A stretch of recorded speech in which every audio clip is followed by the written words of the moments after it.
मधेसको चाहिँ 8वटै जिल्ला साक्षर घोषणा भएको छैन भन्दाखेरि म चाहिँ कस्तो भयो भने एकदम झसङ्ग भएँ।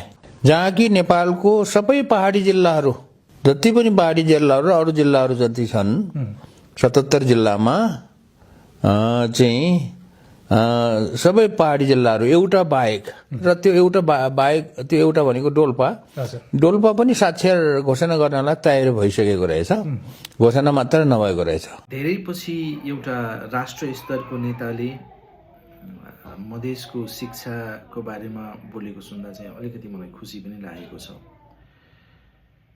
वास्तविक यथार्थ चाहिँ यही नै हो। हामीलाई झट्ट सुन्दाखेरि दुर्गम भन्दाखेरि कहिले पनि मधेस हाम्रो ध्यानमा आउँदैन। कारण के त भनेपछि सम्म स्थान, सजिलो विकास र सहज यात्रा भएको ठाउँमा विकास त पुगेकै होला भन्ने हामी अनुमान गर्छौँ। तर वास्तविकता त्यो होइन। वास्तविकता यो म पढेको स्कुल हो। यो हेर्नुहोस्, यहाँ मैले मेरो प्रारम्भिक शिक्षा सुरु गरेको थिएँ। यो स्कुलको कोठाहरूमा गाई भैँसीहरू बाँधिन्छ। सही सुन्नुभएको हो। यो अहिलेको यो गाउँमा गोठको रूपमा प्रयोग गरिन्छ। यहाँ बाहिर देख्न सक्नुहुन्छ, यहाँ चाहिँ गोबरहरूले प्रष्ट गोठको अनुभूति दिन्छ।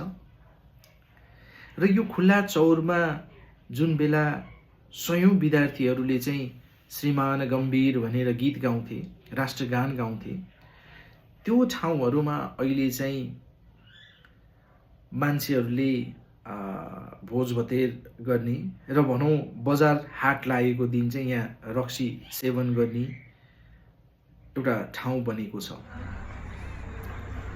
यो चारैतिर देखिएको चाहिँ भव्य एउटा विद्यालय थियो, जुन विद्यालयमा सयौं विद्यार्थी विभिन्न जिल्लाहरूबाट आएर पढ्थे। र अहिले यसको अवस्था यस्तो छ। यो स्कुलको अवस्था मात्र यस्तो होइन कि यहाँको बालबालिकाहरूको भविष्य पनि एकदम अन्धकार छ।